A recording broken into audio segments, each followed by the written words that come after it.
Bueno, el problema 6 dice que dos péndulos de plomo y latón respectivamente, de longitud la del péndulo de Foucault y masa la del péndulo de Foucault, 67 metros y 28 kilogramos, baten en calma con densidad la del aire. Baten en aire en calma con densidad 1,225 kilogramos por metro cúbico, la del aire. Como los péndulos tienen forma esférica, el coeficiente de rozamiento aerodinámico es 0,47. Bueno, pues tomando en primera aproximación la trayectoria de un péndulo sin amortiguar, hay que calcular la energía perdida en un periodo. Esto es para ver la corrección debida a la fricción con el aire que recibe el péndulo de Foucault, que por tanto se va frenando y eso dificulta el tenerlo funcionando durante un largo tiempo y ver la rotación de la Tierra en intervalos de tiempo largos. Claro, como la frecuencia angular es muy pequeña, si el péndulo no bate durante un tiempo bastante largo, pues no se observa el efecto fácilmente. Bueno, vamos a resolverlo. Entonces la resistencia del aire es, como hemos dicho en otras ocasiones, un medio de la densidad por la velocidad al cuadrado por el área. Esto es la energía cinética que hay que dar al aire para desplazarlo por unidad de longitud atravesada por el objeto. El coeficiente aerodinámico da la proporcionalidad y la dirección la voy a escribir como menos signo de la velocidad angular del péndulo por el vector velocidad angular. Eso se entiende rápido. Aquí está el péndulo. En un momento dado, si este es el ángulo θ, θ punto, pongamos por ejemplo que va hacia adentro, el péndulo viene de vuelta, entonces esa fuerza de resistencia apunta en la dirección del vector θ. ¿Y qué sentido tiene? La contraria a lo que haga θ punto. Ese es el vector radial en polares. En este momento el vector θ va hacia allí. Y claro, como θ punto va en esta dirección, menos θ punto va hacia allá. Así que tenemos una fuerza de resistencia que, claro, como siempre, tiene el sentido contrario a la velocidad. ¿Qué es este área que entra aquí? Pues aquí es donde viene el material del que está hecho el péndulo. La velocidad no depende de la masa del péndulo, es la frecuencia angular a raíz de g partido por L. Entonces, nada que haya por aquí depende de la masa, solamente el área. ¿Por qué? El área del péndulo 1, el de plomo, es pi r1 cuadrado. Este es el área de referencia para el movimiento en el fluido.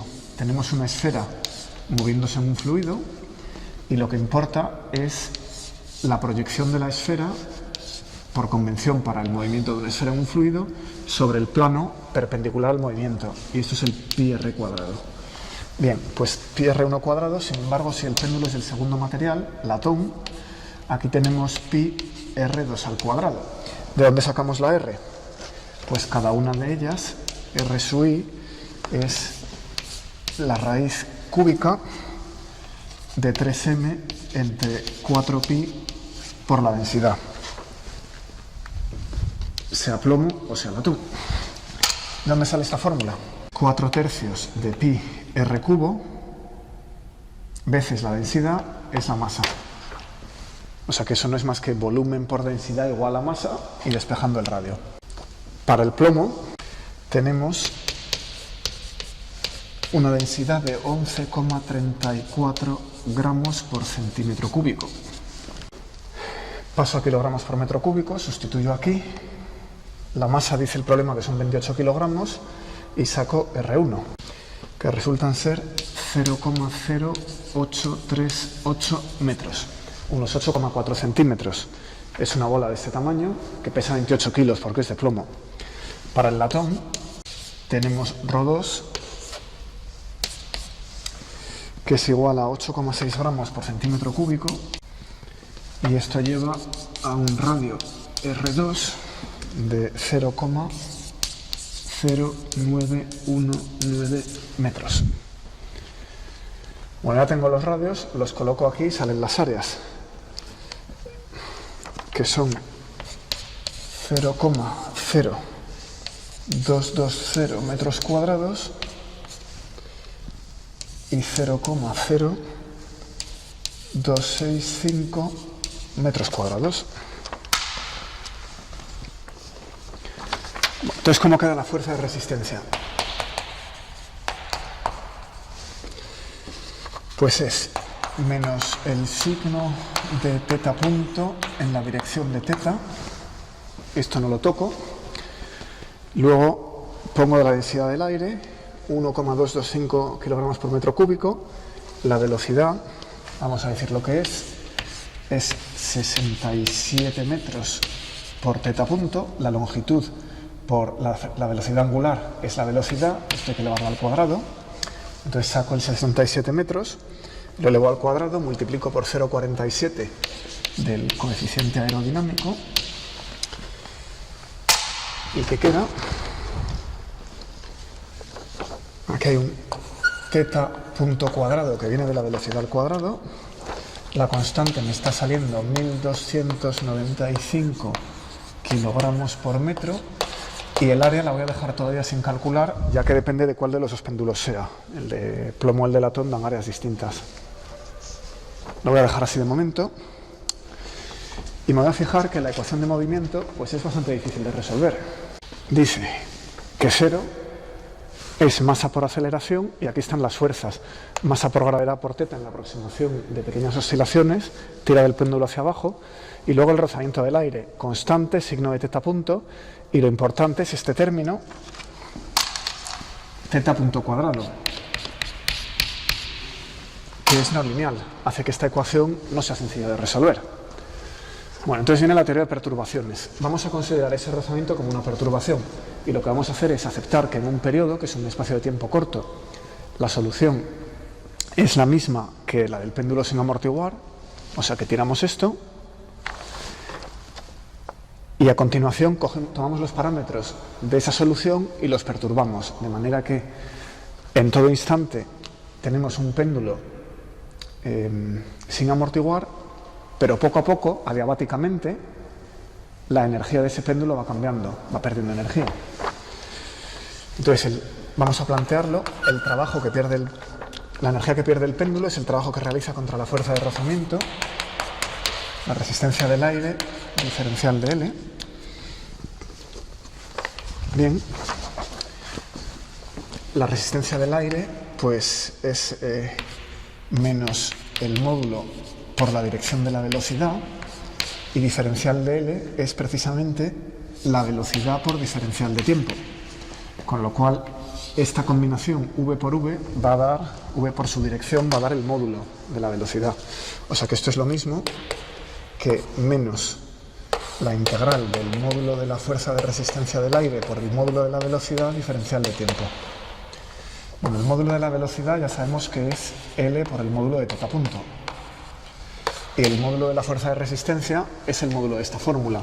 K el signo, K el menos, K el teta punto, y queda esto. O sea que esto es lo que va aquí. Teta punto cuadrado por el módulo de teta punto es teta punto cubo. Así que puedo escribir que el trabajo es menos una constante, el área va aquí incluida ahora, voy a multiplicar esa constante por el área y momentáneamente llamarlo C, veces la L que saco de la velocidad, la integral del módulo de teta punto al cubo, diferencial de tiempo, que es lo mismo que menos CL, la integral de teta punto max al cubo por el seno al cubo de omega t, diferencial de t, y el seno al cubo lleva un valor absoluto. Bueno, ¿cómo me lo quito? Ese es el trabajo que perdemos en un periodo. Entonces, un periodo son dos semiperiodos. Pero el seno, que cambia de signo, durante un semiperiodo sí que lo podemos tomar como positivo. O sea que vamos a elegir el semiperiodo en que el seno es positivo y multiplicamos por 2. Entonces, ya que es claro que el problema es simétrico. Entonces, menos CL, la integral en un solo semiperiodo que va de 0 a pi partido por omega. ¿Por qué? Lo vemos aquí. El periodo sería cuando esta fase vaya de 0 a 2pi. Por culpa de esta omega, te tiene que ir de 0 a 2pi partido por omega. Con lo cual, medio periodo es de 0 a pi partido por omega. Bien, hay un teta punto cubo max. Y del seno, pues sacamos, durante este periodo ya me puedo quitar el valor absoluto, seno cubo de omega t, diferencial de t. Bueno, ¿cómo hemos pasado de este paso a este paso? Quizá convenía explicarlo. Teta punto es la máxima amplitud que puede tomar, que es teta punto max veces el seno. Eso es lo que quiere decir esta fórmula. Y se entiende con el dibujito del péndulo. Cuando el péndulo pasa por la vertical, no tiene potencial, tiene una máxima velocidad y la velocidad angular asociada es la máxima también, teta punto max. En cualquier punto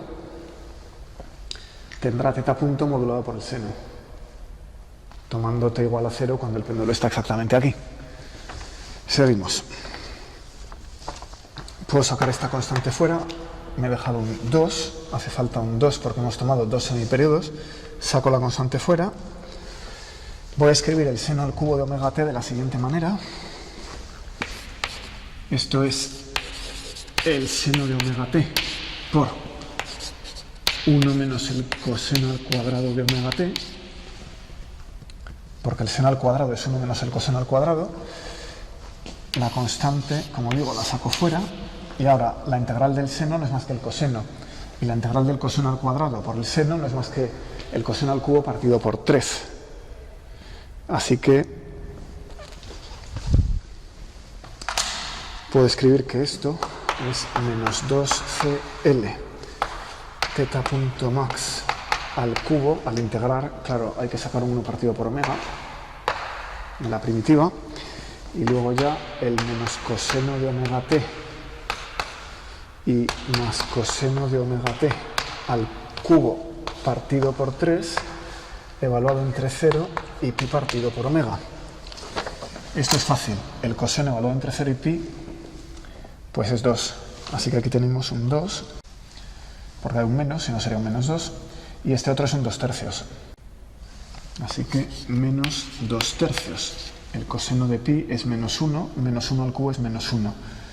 Menos 2 tercios, menos 1 tercio, y luego más por menos 1 tercio. Entonces, finalmente, el trabajo realizado contra la fuerza de resistencia en un periodo, eso incluye el factor 2, pues es menos 8 tercios, el 4 tercios de los cosenos y el 2 que había delante, la constante de la fuerza que está allí, la longitud del péndulo, la velocidad máxima partido por omega, y no hay más. Convenía decir que omega, claro, es la raíz de g dividido por L. Y el teta punto max está al cubo. Esto es. Bueno, entonces, ¿qué hacemos con el teta punto max? Que viene de aquí y que teníamos en este dibujo. Pues teta punto max, claro, tiene que ver con la energía del péndulo. Cuando el péndulo está en el punto más bajo, su energía potencial es la mínima. Vamos a tomar aquí el 0. La energía potencial aquí es 0. Entonces, en ese instante la energía cinética coincide con la energía. Si el péndulo sube, la energía cinética es menor y se transfiere a la energía potencial que crece. Entonces puedo relacionar la energía del movimiento con ese teta punto max, como la energía total del péndulo es m medios de la velocidad máxima al cuadrado en el punto más bajo. Pero Vmax sabemos que tiene que ser, igual que antes, L por teta punto max. Y está al cuadrado. Despejo teta punto max. Teta punto max es la raíz de 2 entre ml cuadrado. Pero allí me hace falta el cubo. Así que elevo al cubo 2 entre ml cuadrado elevado a 3 medios. Lo sustituyo aquí arriba y voy a dividir por la unidad de masa. De manera que la energía perdida en un periodo me queda en términos de la energía por unidad de masa que tiene el péndulo, elevado a 3 medios. Creo que es la manera más bonita de darlo dimensionalmente. Bueno, pues ya podemos comparar los dos péndulos.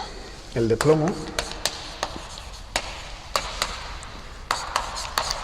me resulta... Hay que sustituir aquí el área que dije antes para obtener la constante. La constante depende de qué péndulo se trate. La masa es siempre la misma, son 28 kilos, pero el área del péndulo que viene de la densidad estaba en la C sub i. Así que para el plomo esto es 0,00447 segundos por metro. Por favor, comprueben los números. Esas son las unidades y esto es la energía por unidad de masa elevado a 3 medios, es decir, la E caligráfica elevado a 3 medios. Y para el latón, el péndulo original de Foucault, pues es 0,00538 segundos por metro, la energía por unidad de masa elevado a 3 medios, que es un poquito mayor. Como el área del péndulo del latón es un poquito mayor, la fricción es algo mayor también, así que la pérdida de energía por unidad de masa también es mayor. Y esa es mi solución. Ya fuera de programa, voy a ver cómo evoluciona la energía en esta aproximación adiabática.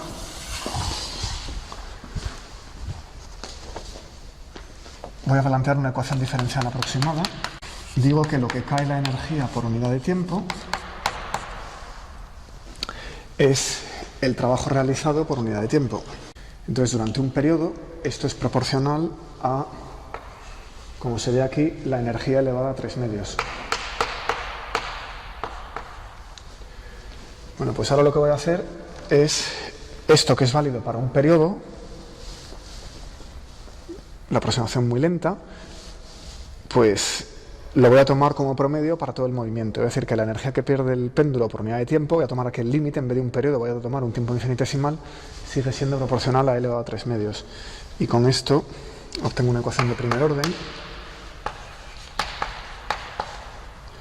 Lo que cambia la energía dividido por E elevado a 3 medios es igual a menos una constante por diferencial de t. La integral de elevado a menos 3 medios es proporcional a elevado a menos 1 medio, 1 entre la raíz de la energía, y resolviendo tenemos algo así: 1 entre la raíz de la energía es 1 entre la raíz de su cero más una constante por el tiempo, que si despejo queda de esta forma: E su cero entre 1 más una constante por el tiempo todo al cuadrado. O sea que esto para tiempos pequeños, que es despreciable, empieza con la energía su cero y apenas cambia. Cuando esa constante veces t se hace mayor que 1, el 1 empieza a ser despreciable y esto cae como 1 entre t cuadrado. O sea que hace algo así, donde el tiempo característico es el inverso de esa constante. Bueno, pues esto hace que el péndulo de Foucault tenga que ser corregido, porque se para. Si uno quiere ver el péndulo durante un día, está perdiendo energía. Entonces, el punto donde se cuelga el péndulo tiene que llevar un motorcito que le proporcione la energía perdida. Y claro, eso hace que el experimento sea menos visual o haya que trabajar más para entender que realmente funciona y uno está viendo lo que tiene que ver. Si uno se equivoca y calibra mal el motor, de manera que no corrija esta energía, sino que meta energía de más o quite energía de menos, o incluso puede pasar que el motor introduzca un pequeño par y el péndulo acabe girando en sentido contrario al que debe. O sea que es un punto débil de los experimentos de Foucault. Vamos con el problema 7. Se trata de un péndulo de Foucault que avanza a 13 grados por hora. Averigüen qué cuerpos de los que se dan pueden mantener ese péndulo. Hay varios planetas y planetas enanos. Se trata de planetas o planetoides rocosos. Voy a poner el periodo de cada uno en días terrestres. El de Venus lleva un signo menos porque su sentido de giro es contrario al de la Tierra, eso es todo. Ese menos simplemente quiere decir que en vez de girar hacia el este, gira hacia el oeste. El periodo de la Tierra es 1. El de Marte está bastante cerca, 1,03. Plutón menos 6 y Ceres 0,38. Bueno, si tengo el periodo, la velocidad angular se cae sola. Son 360 grados entre el periodo en días por 24 horas que tiene cada día, por ejemplo. Y aquí tengo 0,256 grados hora, 0,062. La Tierra, que lleva 15 grados hora, claro. Cada 15 grados es una hora en el reloj. Esto es una discusión que están teniendo ahora nuestros políticos. 14,56 en Marte, ligeramente más despacio, 2,5 en Plutón, 39,5 en Ceres, y llevan menos esta y esta. Bueno, pues se dice que el péndulo de Foucault avanza a 13 grados por hora. Entonces, ¿en qué planetas puede estar? La frecuencia de avance del péndulo de Foucault, habíamos visto que era la frecuencia de rotación del planeta veces el seno de la latitud. Así que todos aquellos que tengan omega por debajo de 13 grados hora quedan descartados. Porque el seno está en el intervalo menos 1, 1.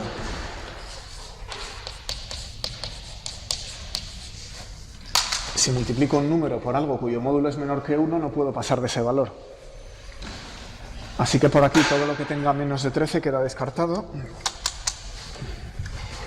Demasiado pequeño, y el 2,5 está aquí, es demasiado pequeño. Y ese péndulo sí puede estar girando en estos 3 planetas, o planetoides. Entonces la siguiente pregunta es, ¿en qué latitud se encuentra? Venimos a esta fórmula y calculamos el seno de la latitud en la Tierra, en Marte y en Ceres, que son los planetas donde es posible. Una vez que tengamos el seno de la latitud, sacamos el arco seno y eso da la latitud. Así que el seno de lambda aquí sale 0,86, aquí sale 0,892 en Marte y en Ceres es 0,329. Y si miro la latitud, 0,80 y mucho corresponde a 60 grados o más, así que estamos en el círculo polar o por encima, una latitud muy boreal. En Marte salen 63 grados, claro, tiene que estar un poquito más arriba porque el planeta gira un poquito más despacio. Y en Ceres pues es 0,529, 329, que son 19,2 grados. Una latitud tropical, si estuviera en la Tierra. Pero claro, Ceres tiene una velocidad angular muy grande, incluso cerca del ecuador. La aceleración del péndulo de Foucault es bastante grande. Bueno, eso era muy elemental. Vamos con otro. Entonces empezamos con el problema número 8. En primer lugar, nos olvidamos del gradiente de presión. Tenemos una masa de aire que se mueve y tiene una velocidad inicial por razones que se me escapan y la fuerza de Coriolis la hace girar. Así que la masa de aire tiene una velocidad v, en el hemisferio norte la fuerza de Coriolis la desvía hacia la derecha. Bueno. En principio es posible, ya que es una fuerza perpendicular a la velocidad, es posible mantener un movimiento circular. Y lo único que se pregunta es cuál es el radio de ese movimiento, si la velocidad son 200 km por hora. Así que tendríamos un movimiento circular, habrá un radio, habrá una velocidad. Pero aquí no me voy a poner en el sistema de referencia del paquete de aire, me voy a poner en el sistema de referencia del suelo. Entonces hay una fuerza centrípeta vista desde el observador en la Tierra. Es muy gracioso porque es una fuerza inercial que está actuando como fuerza centrípeta de una circunferencia. Bueno, igualo la aceleración de Coriolis a v cuadrado partido por r. Despejo r. Y son los 200 km por hora al cuadrado dividido por 3,6 metros por segundo que tiene cada kilómetro, al revés, cada 3,6 kilómetros hora que tiene cada metro por segundo al cuadrado, y luego hay que dividir por 3 por 10 elevado a menos 3 metros por segundo al cuadrado. Esto lo voy a calcular separadamente, ahora mismo lo hago. Y da un radio de 1000 kilómetros. O sea que sí, la aceleración de Coriolis puede mantener un movimiento circular. Dime. En la latitud de Cuba vamos a ignorar la distinción de día siderio y día solar. Pues tenemos la velocidad angular de la Tierra, el ecuador, y aquí está Cuba. La proyección de omega en el plano perpendicular la presión de omega perpendicular al plano de la superficie terrestre en Cuba era omega seno de lambda. Lambda es la latitud tomada desde el ecuador. Entonces la aceleración de Coriolis, que es 2 módulo de omega por v, proyectada, ¿de acuerdo?, en la dirección radial, o omega, y tengo que meter aquí el seno del ángulo, pues es 2 por 360 grados. Hay que dividir por 24 horas y 3.600 segundos. Una vuelta completa en 24 horas, y lo paso a segundos, por pi radianes en 380 grados, y así lo convierto a radianes. Eso es omega. Ya tengo 2 omega. Ahora 200 kilómetros por hora, que de nuevo convierto a metros por segundo con un factor 3,6, y me falta el seno de la latitud. Cuba está a 21 grados y pico, vamos a poner 21 y medio. Bueno, entonces todo esto son 20,36 metros por segundo, y si lo multiplico, pues sale 3 por 10 elevado a menos 3 metros por segundo al cuadrado, que es lo que ha entrado aquí. ¿De acuerdo? O sea que es la aceleración de Coriolis. Al despejar R, la aceleración de Coriolis va al denominador. Pues esto no se ve en la naturaleza. El viento no se acelera a grandes velocidades, se pone a girar por la aceleración de Coriolis, y en el sentido contrario al que observamos los huracanes de verdad. Esto es posible, pero claro, la masa de aire, como la aceleración de Coriolis no acelera, alguien la tiene que acelerar. Y no hay masas de aire moviéndose a 200 km por hora porque sí, hay otra causa. Entonces lo siguiente, o sea, esto es posible, pero no se da. Lo siguiente que voy a hacer es estudiar las caídas de presión. Un momentito. Siguiente parte del problema. Ahora la fuerza centrípeta no tiene nada que ver con la aceleración de Coriolis, la proporciona el gradiente de presión en el aire. Pues vamos a poner aquí el ojo del huracán. A 40 kilómetros, como reza el enunciado, tenemos un paquete de aire que se mueve con velocidad 200 kilómetros por hora. Y si no hubiera rozamiento, se podría mantener un movimiento circular. ¿Quién lo mantiene? Pues una fuerza hacia el interior, que hace de fuerza centrípeta,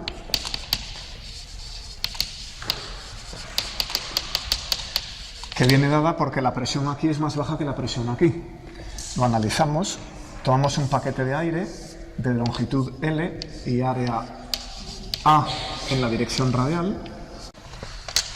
Sobre esta cara se ejerce una presión P2 que viene del interior del ojo del huracán, en la parte central. Sobre esta cara se ejerce una presión P1. Como P1 es mayor que P2, hay una fuerza neta hacia adentro. Si el paquete se está moviendo hacia allí, su trayectoria se curva. Eso lo habéis visto todos, ¿no? La fuerza neta es el área por la diferencia de presiones. Bueno, entonces la aceleración centrípeta debido a la presión es área P1 menos P2 dividido por la masa del paquete. Y esto es lo mismo que área por P1 menos P2 dividido por la densidad del aire y el volumen del paquete, que es A por L. Bueno, ¿qué vemos por aquí? Aquí veo la diferencia de presión. Las áreas se cancelan.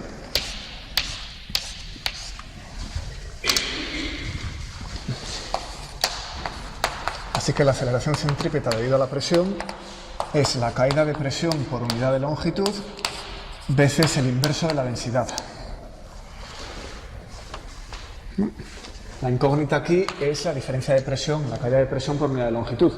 Así que la despejo.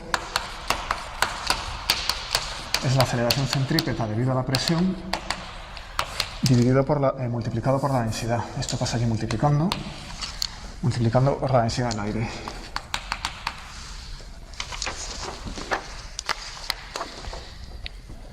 Bueno, numéricamente, ¿qué tiene que valer esto? Conozco el radio de giro y conozco la velocidad. Así que esto tiene que ser v cuadrado partido por r, que son 0,0772 metros por segundo al cuadrado. El cálculo es igual que antes. Paso la velocidad a metros por segundo y multiplico y divido por r, con los 40 kilómetros en metros. Eso es la aceleración centrípeta. Tiene que ser igual a la que proporciona la presión. Y entonces, ahora viene una aproximación que reexaminamos luego. Nota, voy a tomar ρ igual constante y luego lo reexaminamos. Entonces aquí vamos a poner simplemente la densidad del aire, 1,22 kilogramos por metro cúbico.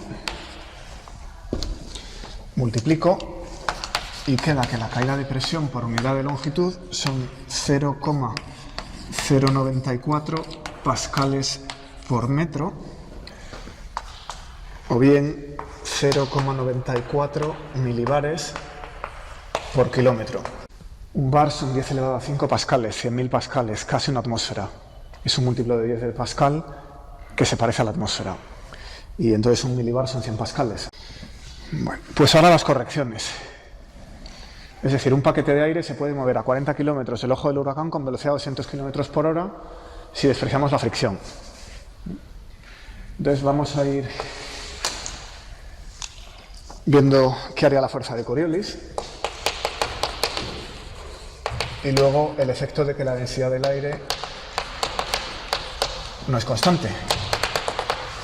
Entonces la fuerza de Coriolis, esta produce una fuerza hacia la derecha.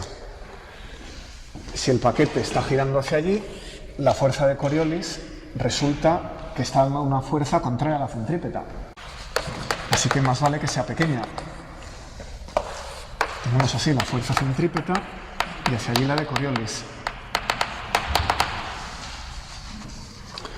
Bueno, la aceleración la conocíamos. Habíamos dicho que a esta velocidad, en la otra parte, eran 3 por 10 elevado a menos 3 metros segundo al cuadrado.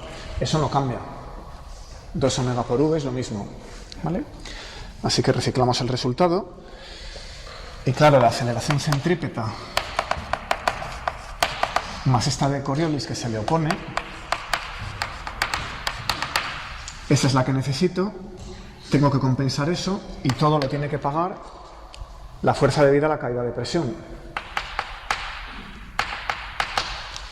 Esto está como una aceleración, la fuerza debida a la caída de presión dividido por la masa. Bueno, si lo hacemos por unidad de volumen de aire, la masa la volvemos a pasar a la densidad. Entonces lo que queda es caída de presión por unidad de longitud igual a aceleración centrípeta más aceleración de Coriolis veces la densidad. Eso es el equivalente a esta ecuación. Simplemente le sumo un trozo más. Bueno, y si sacáis los números, son 0,98 milibares por kilómetro. O sea que debido a la fuerza de Coriolis hay que aumentar esto en un 5%. Me entrará una incertidumbre del 5%, el despreciar eso. Pues ahora lo mismo con la densidad del aire. Ajá, antes de hacerlo puedo preguntaros una cosa. ¿Cómo es que el huracán gira en sentido antihorario si la fuerza de Coriolis se está oponiendo?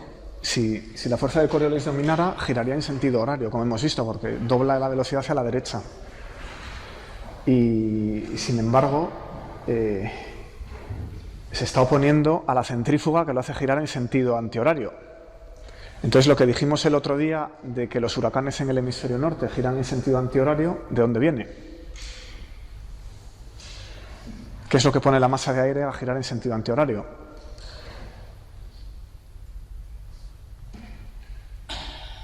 Es porque no es un movimiento circular, es un movimiento en espiral, ¿verdad? Entonces si tenemos aquí el ojo, lo que arguimos el otro día es que la masa de aire, debido a la diferencia de presiones, intenta ir hacia el ojo, intenta hacer esa zona. Pero al hacer eso, la fuerza de Coriolis actúa hacia la derecha. Y por eso el movimiento neto es como si esto girara en sentido antihorario, pero es la fuerza de Coriolis aplicada a la velocidad radial, no la fuerza de Coriolis aplicada a la velocidad tangencial a la circunferencia. Esa es la realidad. O sea, esta diferencia de presiones acelera la masa de aire hacia adentro y la fuerza de Coriolis la desvía hacia la derecha, por eso giran en sentido antihorario. ¿Por qué no ocurre lo de este ejercicio, que es académico? Porque no hay velocidades tan grandes, tangenciales, se frenan enseguida. Tiene que seguir habiendo un movimiento, alguien tiene que dar energía. ¿Quién proporciona la energía? La diferencia de presiones. Luego tiene que haber movimiento radial hacia adentro siempre, esto no puede girar en anillo. Bueno, compresibilidad del aire. Vamos a ver esta corrección. La ley de Boyle decía que P por V es constante. Así que P es constante entre V, o lo que es lo mismo, constante por la densidad. Eso es como se relaciona la presión con la densidad en un gas ideal, son lineales, es una relación lineal. Así que cuando he dicho que la densidad era constante, no es del todo cierto. Si la densidad cae si la presión cae, la densidad también. La fuerza sobre el paquete de aire sigue siendo la misma, porque ahí no entraba la densidad, entraba la presión. Así que era el área por lo que cambia la presión, pero ahora la ecuación de movimiento, masa por aceleración igual a fuerza, la masa está cambiando porque depende de la densidad. O sea que el que la densidad no sea constante no afecta a la fuerza, pero afecta a la masa del paquete de aire. M es menor. Entonces la aceleración centrípeta que tiene que proporcionar la presión veces la densidad a una... Espera, voy a poner primero la ecuación que teníamos ahí. La aceleración centrípeta era la presión dividida por el tamaño por 1 entre la densidad, pero esa densidad no es la densidad del aire en condiciones estándar, sino que es la densidad del aire local, a la presión local. Es una función de P. Bueno, no vamos a integrar la ecuación diferencial, pero vamos a ver de qué orden es esa corrección, en cuanto nos equivocamos y lo ignoramos. Entonces, habíamos despejado la caída de presión por unidad de longitud como la aceleración por la densidad, pero ahora es la densidad local.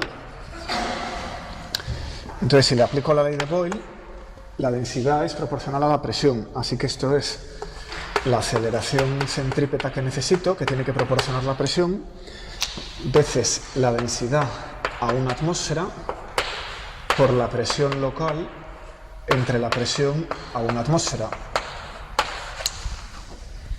Y eso me corrige la densidad y me la lleva a la densidad en el punto donde está el paquete de aire.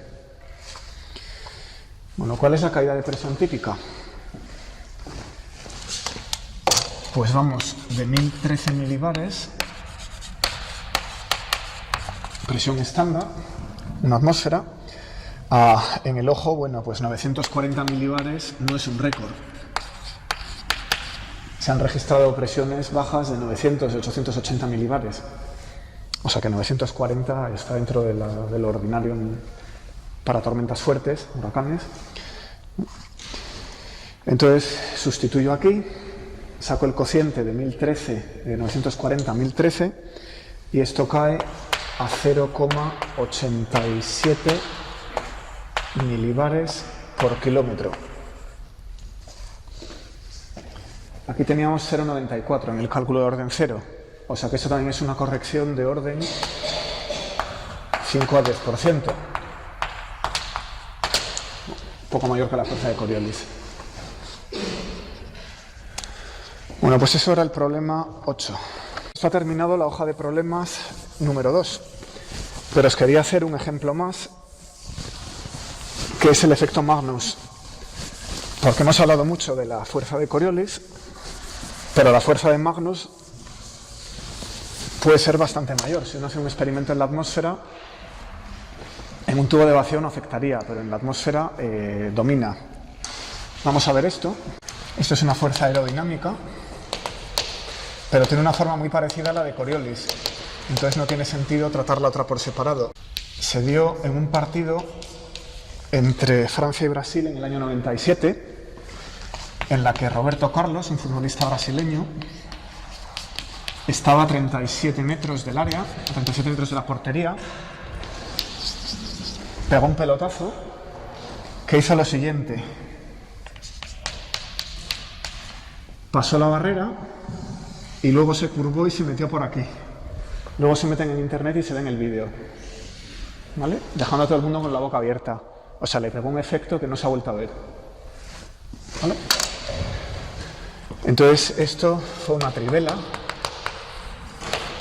palabra técnica importantísima para los brasileños. Consiste en darle a la pelota con el pie con los 3 dedos exteriores. Total, que al hacer eso, en vez de darle la pelota en el centro, se le da de lado y se le imprime un giro, ¿vale? Entonces la pelota girando tiene efecto y hace eso, se curva. Este efecto no ocurriría en vacío, claro, pero eso mismo oscurece completamente el efecto de la fuerza de Coriolis, porque uno tiene un objeto que se está moviendo en la superficie de la Tierra y gira de maneras completamente diferentes a cómo predice el efecto de Coriolis, ¿vale? Por eso lo cuento en un momento. ¿A qué se debe esto? ¿Lo habéis visto en física de primero? A lo mejor me lo ahorro. No. A veces lo ven en primero, según el grupo. En efecto, habíamos visto que el arrastre, cuando teníamos un número de reinos mayor que 3000, era un arrastre debido a la energía que hay que darle a la masa de aire para apartarla. Era del tipo FD de drag, arrastre en inglés, CD, coeficiente aerodinámico, por el área, por un medio de la densidad por la velocidad al cuadrado. Esa fórmula ya la hemos visto varias veces, y la dirección es menos v. O sea que la pelota en vuelo está sujeta a una fuerza que la frena. Eso no causa efecto. El efecto viene porque la pelota está girando. Vamos a poner en el plano perpendicular una velocidad angular omega, la pelota se mueve hacia allí con velocidad v, y por estar girando perpendicularmente a v, ¿vale?, el aire que entra por este lado es empujado con una velocidad omega más a v, el aire por aquí es empujado con omega menos a v. Esto no es simétrico. Suponiendo que la pelota agarre bien al aire, si la pelota es muy lisa, el efecto a grandes velocidades se ve peor, se abre la turbulencia y tal, pero si la pelota es algo rugosa y se agarra al aire, el aire por aquí es empujado, el aire por ahí es empujado, pero este lleva más. Entonces, la diferencia, aquí en lugar de v cuadrado, vamos a tener v más a omega cuadrado para la cara de arriba, menos v menos a omega cuadrado para la cara de abajo. Así que A es el radio de la pelota.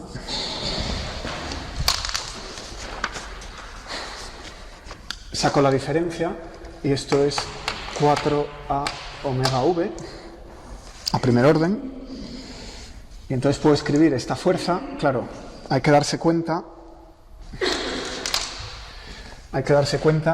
que como el aire que va para abajo va a llevar más velocidad que el aire que va para arriba, la pelota ejerce sobre el aire una pequeña fuerza hacia abajo.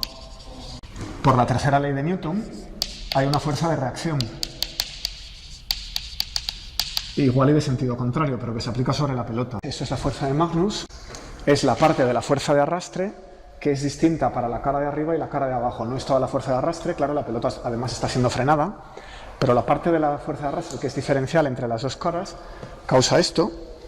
Entonces hay un coeficiente, de nuevo ponemos aquí un coeficiente empírico que el análisis dimensional no nos da. Luego está la densidad del aire, que heredo de aquí. Luego hay el área de la pelota, pi a cuadrado, pero como que entraría aquí el área de referencia, es el área proyectada en la dirección perpendicular al avance. Entonces ese pi a cuadrado va multiplicado por una A adicional, esta A. Así que la vamos a elevar al cubo. Eso es propio del efecto Magnus. Y finalmente, omega por v. Es proporcional a omega, es proporcional a v, y la dirección es en la del producto vectorial, porque es perpendicular a v y omega. Así que esa es la razón que las pelotas que giran en dirección perpendicular al avance toman efecto. Cosa que habéis probado en cuanto hayáis jugado un partido de cualquier deporte con bola, ¿verdad? Es como la fuerza de Coriolis, omega por v. Si el giro omega es paralela a v, eso es cero. Es decir, que si uno lanza un obús o un proyectil, y esto lo hacen casi todas las almas de las armas, que es le imprimen un giro en el mismo sentido en el que avanza el proyectil, eso no causa efecto. El proyectil se sigue moviendo igual, ¿no? Pero si por algún problema se le da un giro lateral al objeto, entonces se desvía por este efecto. Bueno, pues es de la misma forma que la de Coriolis. La de Coriolis era proporcional a omega de la Tierra por v. La diferencia es que esta omega es la omega de la pelota, que puede ser mucho más rápida que la de la Tierra. Por eso digo que el efecto puede ser muy dominante respecto a esto. Bueno, el valor típico del coeficiente de Magnus es de orden 0,4. Depende mucho de la superficie de la pelota y de un montón de cosas, ¿no? Vamos a ver las dimensiones de la fuerza.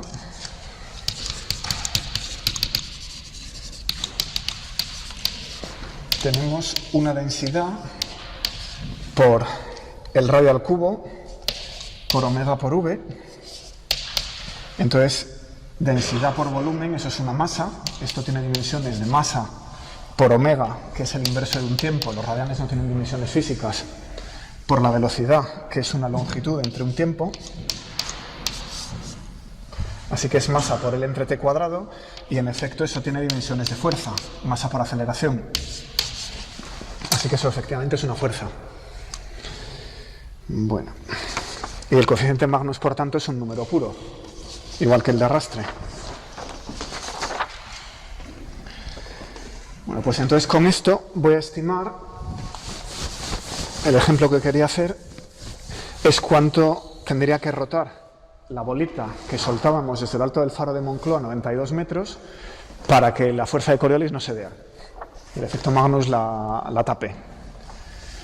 Entonces, aquí empieza el ejemplo. Estimemos el valor necesario de la rotación para que la bola que teníamos en la clase de teoría cayendo desde el faro de Moncloa se desvíe la misma cantidad que daba la aceleración de Coriolis.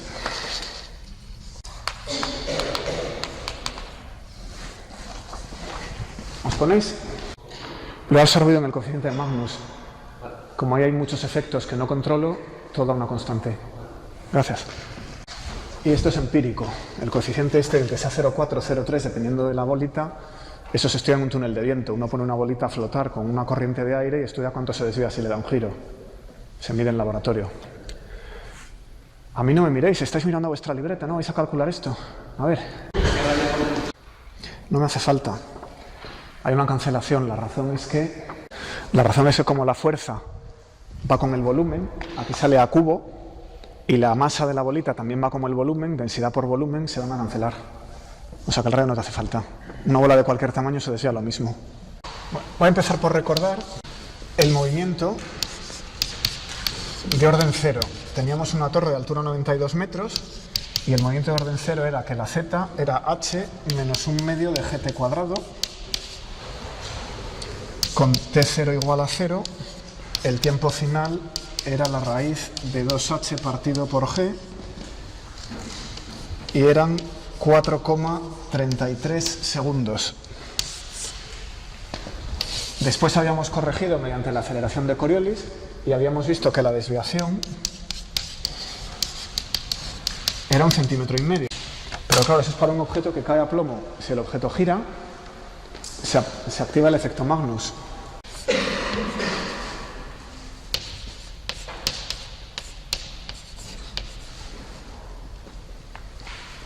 Vamos a suponer que la bola que estaba cayendo en la dirección vertical hacia menos z tiene una velocidad angular, un giro con velocidad angular paralela a menos el eje Y. En ese caso, la fuerza de Magnus tiene que ser perpendicular a ambas, sale en la dirección X al sacar el producto vectorial. Vamos a ver su módulo. Sale de aquella ecuación.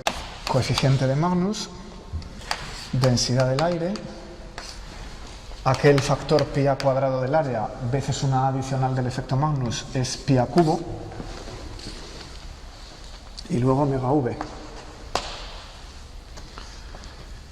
Bueno, la aceleración que imparte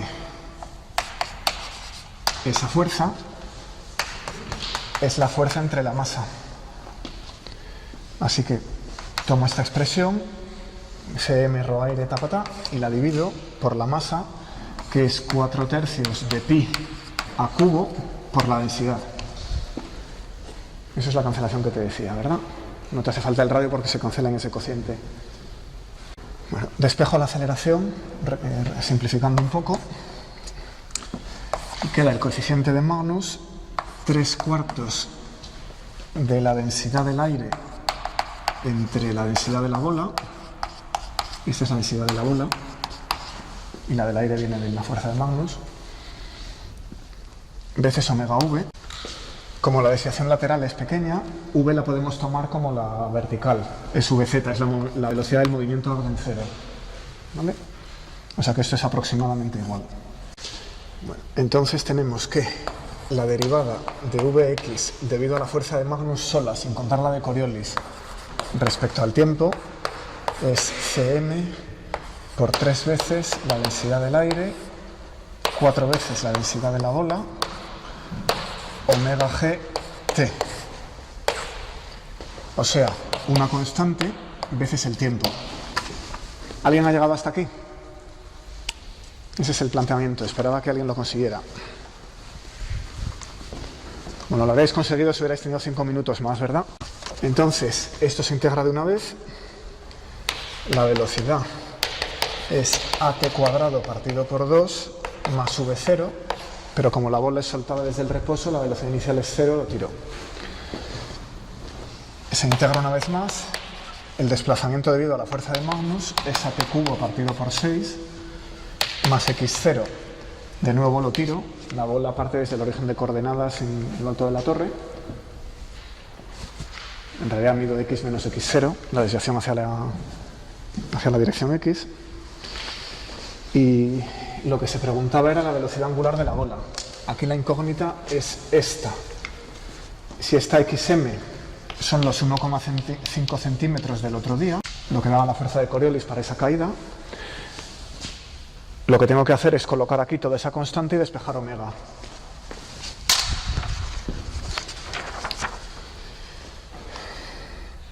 Si lo hacéis, omega es... hay un 4, 6 por 4, 24, xm entre el tiempo de caída al cubo, por 1 entre la gravedad, el coeficiente de Magnus, la densidad de la bola y 3 veces la densidad del aire. Si no me he equivocado, creo que podría poner aquí un 8 y aquí la densidad del aire. Esto es. Lo comprobáis tranquilamente después. Toma valores típicos para la densidad del aire 1,3, 1,2 kilogramos por metro cúbico.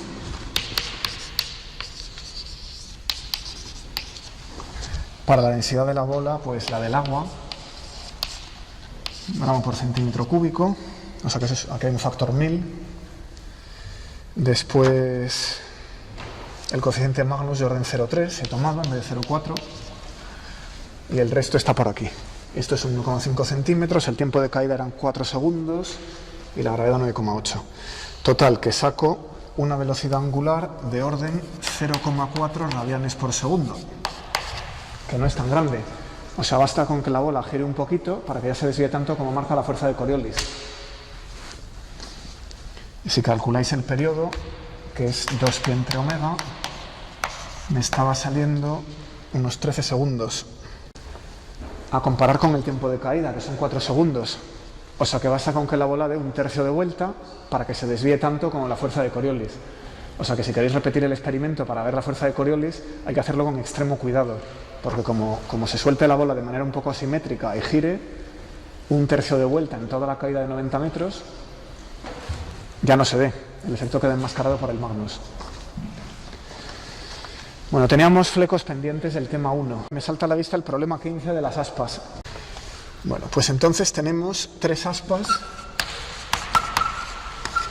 de 1,2 toneladas métricas y la primera pregunta es trivial.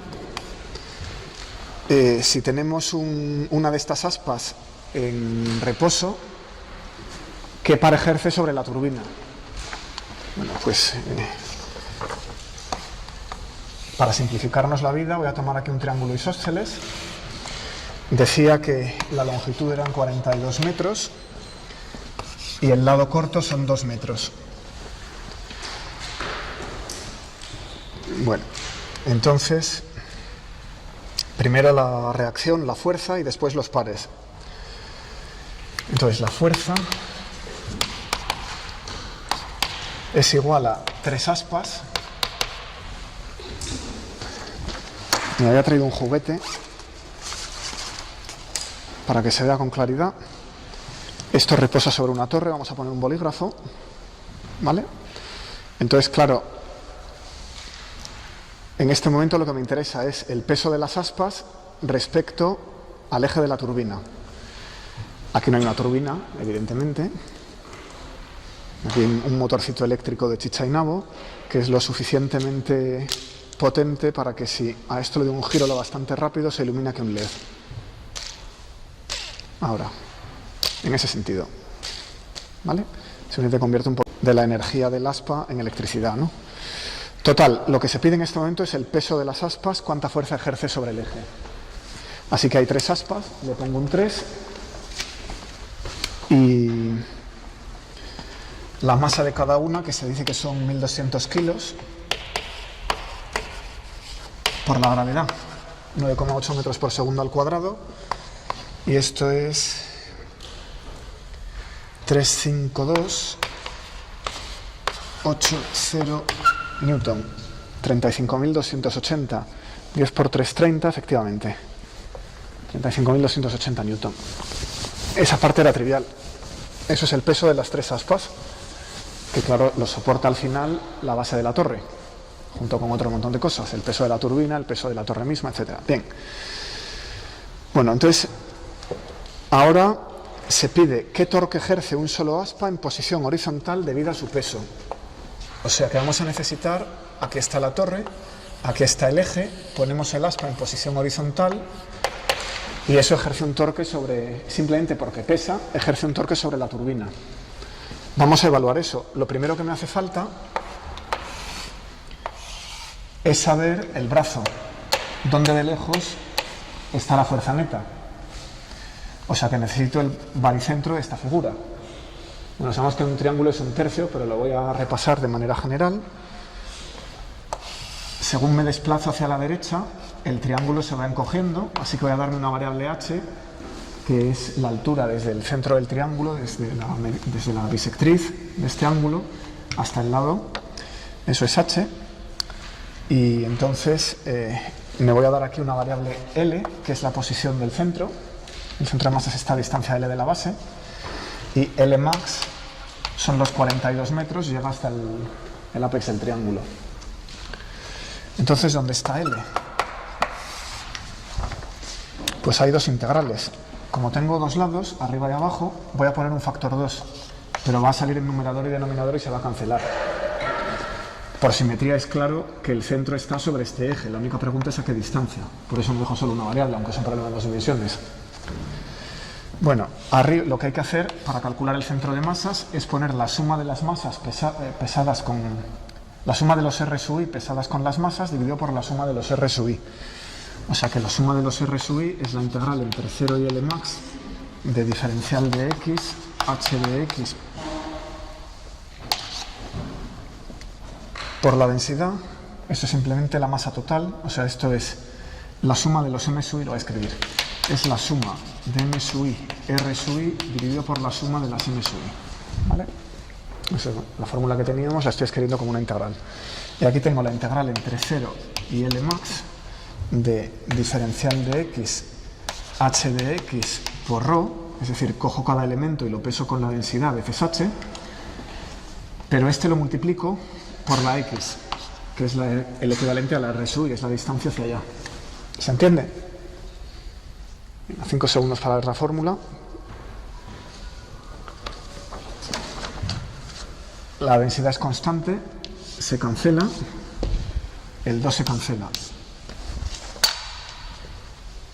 Esto de aquí es el área del triángulo, porque la integral de diferencial de x por h, aquí tomo diferencial de x, aquí tomo h, me va dando los elementos de área hasta el final.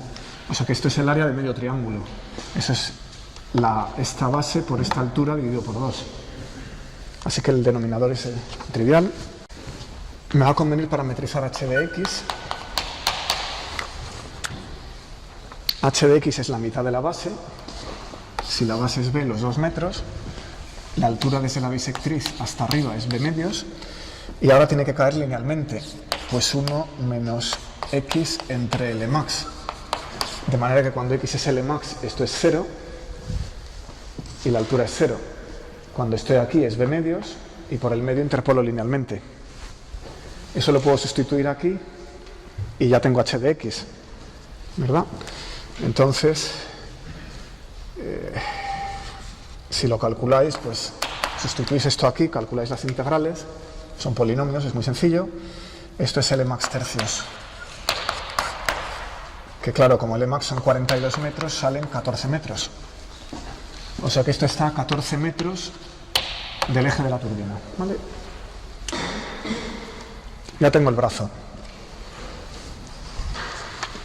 Toda la fuerza se aplica sobre el centro de masas, calculo la posición del centro de masas y ahora calculo fuerza veces L. Y eso me da el par. Así que el módulo del torque, que es lo que buscábamos, es el módulo de R por S, es el módulo de L max partido por 3, 0, 0, porque el aspa reposa en posición horizontal, veces la fuerza de la gravedad que tira hacia abajo. La fuerza ya la tenemos calculada, bueno, era un tercio de esto,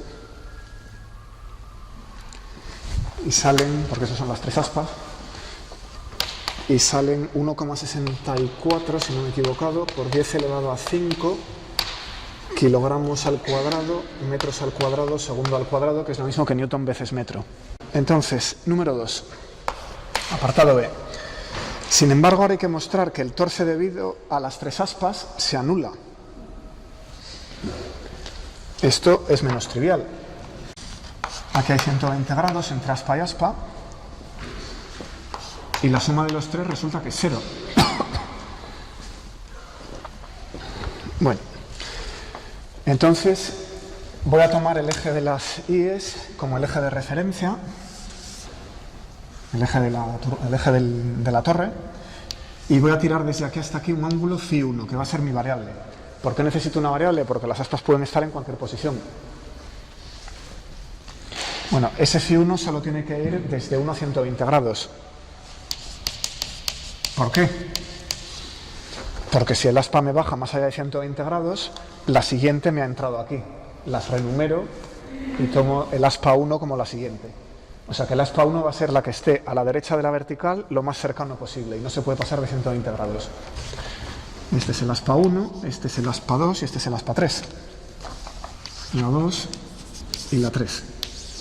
¿De acuerdo? Pues ahora recalculo esto mismo, los torces, lo que pasa es que ahora el aspa no está en posición horizontal, sino que forma un ángulo dado con la vertical, con lo cual se me complica la posición del aspa. La fuerza es siempre la misma, pero la posición del aspa se va cambiando. Entonces, para el primer aspa, la posición de su centro de masas es L. Ya lo voy a hacer en un plano, me voy a quitar la Z. Al final, si queréis, añadís el 0 en la Z porque el torce va a salir en la dirección Z. Seno de phi, coseno de phi, 1, porque es el primer aspa. Para la 2, las coordenadas son L, seno de φ1 más 120 grados, ya que es el aspa 2 y está 120 grados más abajo, coseno de φ1 más 120 grados. Y R3 es L por el seno de φ1 más 240 grados, coseno de φ1 más 240 grados. Y ya tengo el tercer aspa, que está a 240 grados más allá de la φ1. ¿Lo tenéis? En todos los casos el peso 1, 2 y 3 es 0 menos mg, ¿verdad?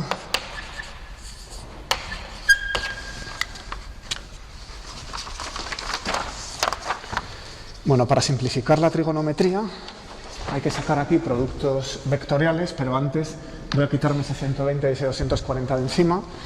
Voy a utilizar que el coseno de A más B es el coseno de A coseno de B menos seno de A seno de B, y que el seno de A más B es el seno de A coseno de B más coseno de A seno de B, que son dos fórmulas que deberíamos conocer de memoria. Y además voy a usar que el seno de 120 es raíz de 3 medios, el coseno de 120 es menos 1 medio, que también es igual al coseno de 240, y este es menos el seno de 240. Así que van a aparecer, en lugar del 120 y del 240, en raíz de 3 medios y 1 medio. Y con eso calculáis el par y queda que tau1, hay que sacar ese producto vectorial sustituyendo aquí cada una de las R's, el par que crea el primer aspa en la posición φ1 es menos LMG seno de φ. Ya solo hay un ángulo, φ1 es igual a φ.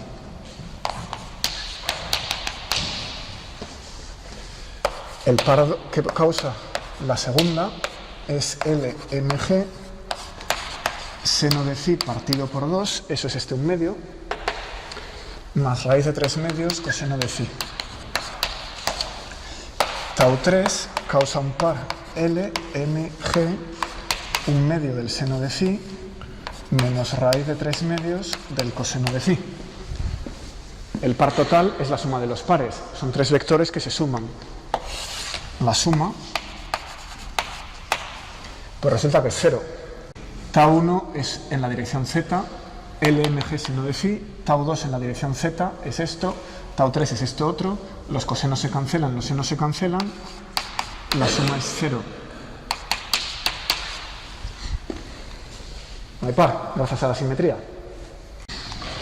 Así que si las aspas están perfectamente equilibradas en su posición y tienen igual masa, etc., el eje no soporta ningún par hasta que sople viento.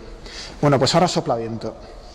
Entonces la turbina genera una potencia y se trata de calcular el par. La parte C, tercera parte, lo que tenemos es que hay una frecuencia de 15 rotaciones por minuto. No es exagerado.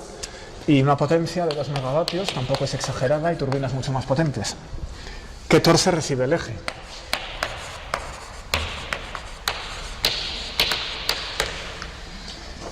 Bueno, ¿qué es la potencia en términos de magnitudes de giro? En términos de las magnitudes lineales era la fuerza por la velocidad. Si tenemos un movimiento circular, ¿qué era? ¿Qué es el equivalente a fuerza por velocidad? Torque por velocidad angular. La incógnita es esta, se despeja, la velocidad angular hay que pasarlo desde la frecuencia, no por 2pi, y entonces despejo tau, y está saliendo 4 entre pi millones de newton por metro. A comparar con el anterior, que me salía de orden 10 elevado a 5. O sea que si el viento da esa potencia en la turbina, en operación, es más que el par que ejercía un solo aspa cuando estaba colgando del eje en posición horizontal. Es mayor que la parte A. Bueno, esto es muy fácil. La parte B, y esta es un poquito menos intuitiva. Vuelvo a dibujar la torre. Bueno, entonces esto está girando porque entra viento, ¿verdad? Entonces, claro, las aspas están inclinadas. A circular el juguete. Las aspas están inclinadas y entonces aquí hay dos fuerzas. Hay una fuerza en esta dirección, que es la que causa el giro. El aire se refleja en el aspa.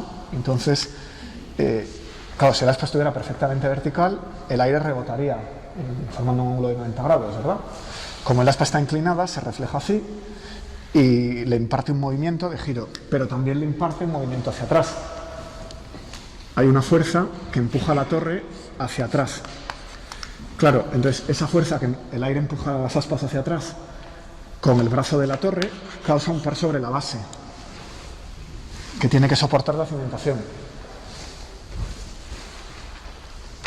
Y se pregunta por ese par. Es un par que sale en esta dirección. Si el viento entra en la pizarra, el par va en esta dirección, porque la torre intenta tambalearse hacia allí. ¿Vale? Eso es lo que se pide. Entonces se dice que el cociente arrastre-empuje es 20:1. Bueno, y se dice, esto es análogo al ala de un avión. En un avión pasa lo mismo. Uno tiene el plano del ala avanzando Y hay dos fuerzas debidas al viento. Una es la sustentación, que es la fuerza útil que sujeta el avión en el aire, y otra es la fuerza de arrastre que lo frena, lo echa hacia atrás. Es lo mismo que aquí. Podéis pensar que esto es el ala de un avión.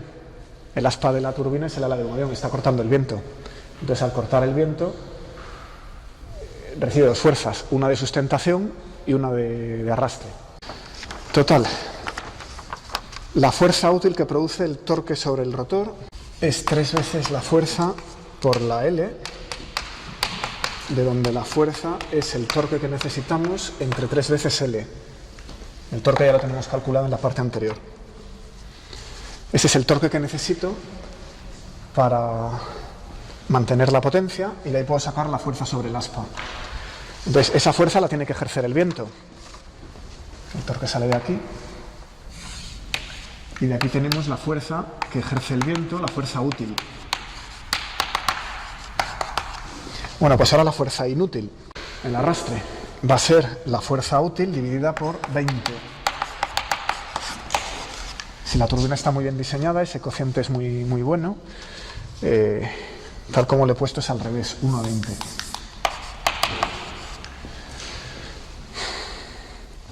O sea que la fuerza útil dividido por 20, entonces se pone aquí el par, se pone aquí los 14 metros, se coloca aquí esto y salen para cada aspa, esto es la fuerza que corresponde a un aspa, una fuerza hacia atrás de 4,55 por 10 elevado a 3 newton. Cada aspa recibe 4.000 newton hacia atrás. Bueno, pues ahora el par sobre la base. El torque que ejerce cada aspa es su posición por esa fuerza, pero ahora la posición no es respecto al eje de la turbina, es la posición respecto a la base de la torre. Así que esto es Y1 más Y2 más Y3 por F. Fijémonos en el dibujo. Voy a tomar una de ellas, tiro la vertical hasta aquí. Esto es la Y, digamos que es la 1. Esto es la Y1. Y tenemos una fuerza hacia atrás. Es un arrastre que tira hacia atrás. Y voy a despreciar esta X. ¿Vale? Eso es lo que he hecho aquí. Y si lo calculáis, queda que tau total, debido a las 3 aspas, es 1,36 por 10 elevado a 6 newton metro. ¿Vale? Bueno, pues este era el problema 15. No es trivial, 1 millón de newton metro intentando tirar la torre hacia atrás. Es una fuerza considerable, ¿no? Un par importante. Bueno, teníamos otro fleco del tema 1 colgando, que era un ejercicio que os dejé en clase. Compruebe que la composición de dos transformaciones de Galileo también es una transformación de Galileo. ¿Alguien lo ha hecho? No lo habéis mirado. Este es un problemilla de álgebra lineal, realmente. ¿Cómo lo voy a plantear? Voy a pasar de T y R a T' y R' mediante una transformación de Galileo. Y la matriz era 1, 0, porque el tiempo newtoniano es universal y constante. Avanza de manera uniforme, no es constante, avanza de manera uniforme y de igual manera para todos los observadores. No depende del observador inercial. Aquí teníamos una matriz de rotación de los ejes por V0, una matriz de rotación de los ejes, TR, y posiblemente un desplazamiento del origen, T0, R0.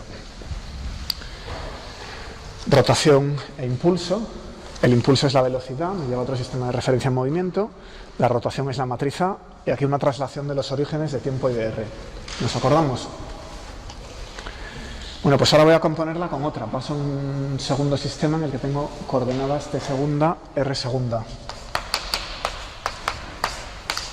Las R son vectores por aquí. Entonces aquí tendré de nuevo 1, 0, menos B, U0, B. La B es una matriz, la U es un vector. Sobre T', R', menos T'0, ρ 0'. Esta R la estábamos llamando ρ en la clase de teoría, lo voy a cambiar a ρ. Esto es. Así que de t y r pasamos a t' y r', y de t' y r' pasamos a t segunda y r segunda. Bueno, pues ahora quiero componerlas y pasar directamente de t y r a t segunda, r segunda, de una sola vez. Y ver si lo que resulta es una transformación de Galileo. Pues no hay más que multiplicarlo, ¿verdad? Aquí leo t' y r'. Pues cojo todo esto y lo sustituyo aquí. No tiene más misterio. Entonces me queda que t segunda, r segunda es igual a 1, 0 menos b, u0, b, multiplicado por 1, 0 menos a, v0. Todo esto sobre tr. Y luego tengo menos esta misma matriz multiplicando a t0, ρ0 menos t'0, ρ0'. Ya está, se ha reducido a multiplicar dos matrices y aquí matriz por vector menos vector. Es un álgebra lineal no homogénea, hay un término no homogéneo. Y lo saco de la forma 1, 0 menos b por a por un vector omega 0, que si lo queréis reconstruir resulta ser a menos 1 u0 más v0, ese es el vector omega 0, después b por a aplicado sobre t0 sobre tr menos t0 segunda, ρ0 segunda. Y estas cosas que son, este t0 segunda es t0 más t0' y este ρ0 segunda es menos b u0 t0 más b ρ0 más ρ0'. Me está saliendo esto, que efectivamente es una transformación de Galileo. En términos de las constantes iniciales que tenía por aquí, t0, ρ0, t0', ρ0', las a y las b, la v0 y la u0, he compuesto algo que pasa de tr a t segunda, r segunda y que tiene la misma forma. Notablemente, aquí hay un 0, el tiempo no se mezcla con las r's. Las transformaciones de Lorentz pueden poner aquí algo. Aquí hay un 1. Eso es una transformación de Galileo. Aquí hay una matriz de rotación. El producto de las matrices de rotación es una matriz de rotación, eso es ortogonal. Y aquí hay una matriz de rotación veces un vector. O sea que lo tenemos. Ya le sumo un desplazamiento del origen. Así que queda demostrado. Eso era el ejercicio.